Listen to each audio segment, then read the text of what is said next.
मी Manisha kitchen मध्ये तुमचं खूप खूप स्वागत आहे। चला आज एक मस्त अशी रेसिपी बघूया। फक्त 3 केळे आणि गुळपासून तुम्ही ही मस्त अशी केळ्याची पुरी बनवू शकता। तुम्हाला माहीत आहे, ते पण फक्त 5 मिनिटात। माझ्या घरी कधी पण केळे आले ना तर मी ही रेसिपी एकदा नक्की करून बघते। केळ्याची पुरीची मी खूप वेळा रेसिपी टाकलेली आहे, पण आज थोडा हेल्दी वेमध्ये बनवूया, तेच म्हणजे गूळ टाकून। आणि ही मी खरं सांगू तर माझी फेवरेट आहे। कधी कधी ना मुलं खात नाहीत किंवा मुलांना केळ आवडत नाहीत, तर ते सडून सडून बाद होईल, त्याबद्दल तुम्ही काय बनवू शकता, केळाच्या पुऱ्या। तर ही रेसिपी एंडपतूर पूर्ण पहा, कारण तुमच्याकडं फक्त 3 किंवा 2 केळं पण असेल ना तर तुम्ही ही रेसिपी नक्की ट्राय करून बघा, कारण मी तुम्हाला सांगते केळ्याची पुरी इज द बेस्ट। चला तर मग आजची ही रेसिपीला सुरुवात करूया। त्याआधी मैत्रिणींनो, माझ्या चॅनलवरती नवीन असाल तर चॅनलला सबस्क्राईब करा आणि व्हिडिओला लाईक करा। चला तर मग आजची रेसिपीला सुरुवात करूया। चला आज एक मस्त तुमच्याबरोबर रेसिपी शेअर करणार आहे। तर इथं घेतलेले आहेत मी 3 केळं घेतलेले आहेत। हे पहा 3 केळं घेतलेले आहेत। आता यांना सोलून घेऊया। एक बुट्टी घेतलेली आहे। आता केळ सोलून घेतलेला आहे, बारीक करून घ्यायचा चाकूने असं।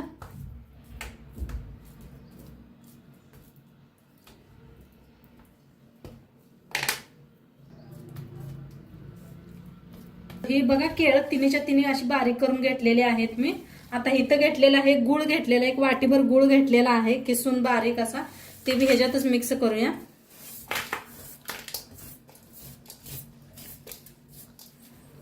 तर गुळ आणि हे असं मॅचर नाही घेतलंय बघा बटाट्याचं, त्यानं असं चांगलं बारीक करून घेऊया।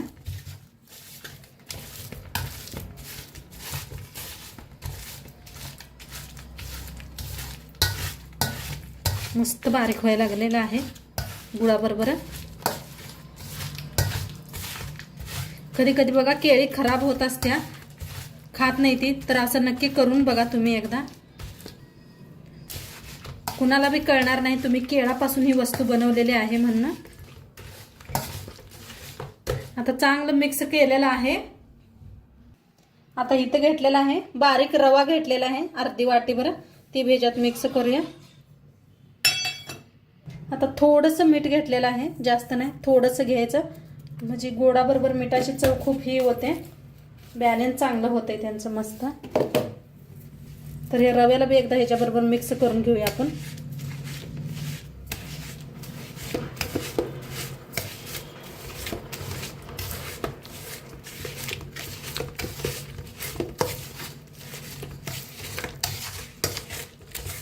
मस्त चांगलं मिक्स करायचं,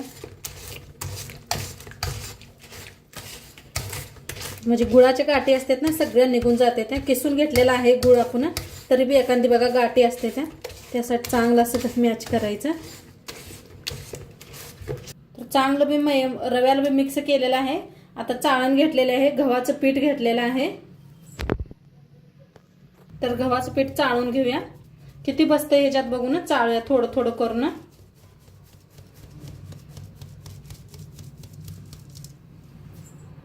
आता एकदा मस्त हाताने मिक्स करून मळून घेऊया। किती ह्याच्यात मात आहे बघा, तेवढं बघून आपण पीठ मळून घ्यायचं।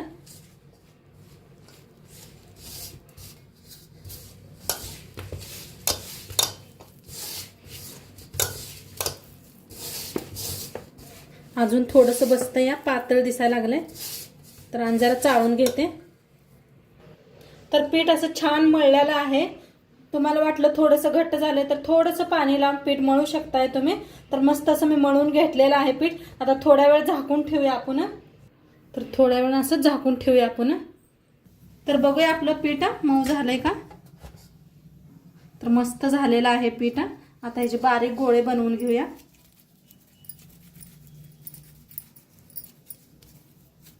असे आता इथं गोळे बनवून घेतलेले आहेत, पळपूट लाटणं घेतलेलं आहे। तर पळपूटाला तेल लावून घ्यायचं, म्हणजे खाली चिटकत नाही। एक गोळा घेऊया,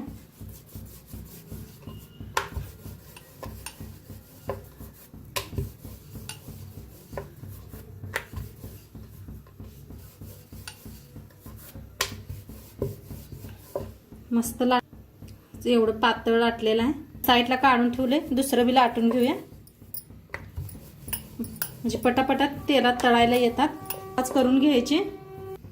तर मस्त असं लाटून घ्यायला लागले बघा. किती छान, अजिबात काय चिटकलेलं नाही, काय नाही, मस्त व्हायला लागलेत.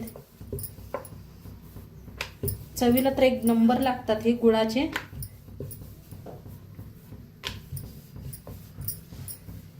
साईडला तेल बी ठेवलेलं आहे आणि इथं 5 लाटून घेतलेले आहेत मी. तळून दाखवते.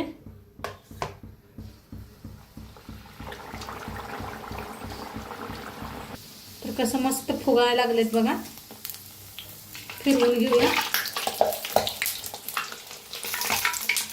आणि गुळाच्या यामुळे कलर असाच येतो ह्याला. छान तळलं गेलेलं आहे. काढून घेऊया.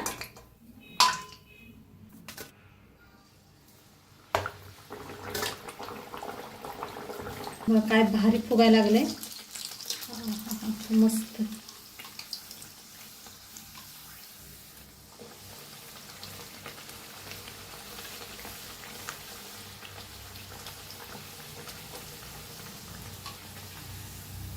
छान तळून घ्यायचं दोन्ही साईडला.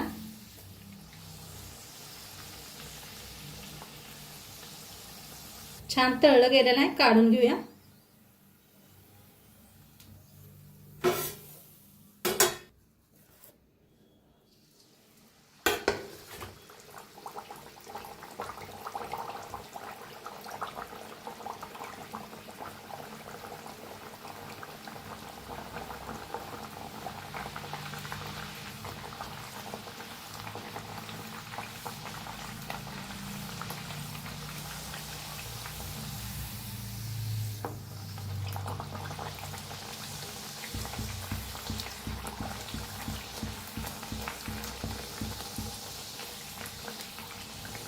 तर मस्त अशा टम्म फुगायला लागलेल्या आहेत.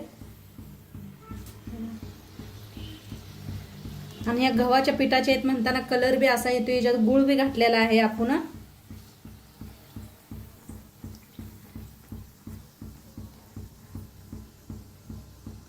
आता केळाचं बघा बंगलोर बन्स बी दाखवलेला आहे मी. ते बी एकदा चेक करा. ते बी मस्त लागतं खायला. केलेलं आहे. ही बी टम्म असं फुगलेलं आहे. काढून घ्यायचं प्लेटात.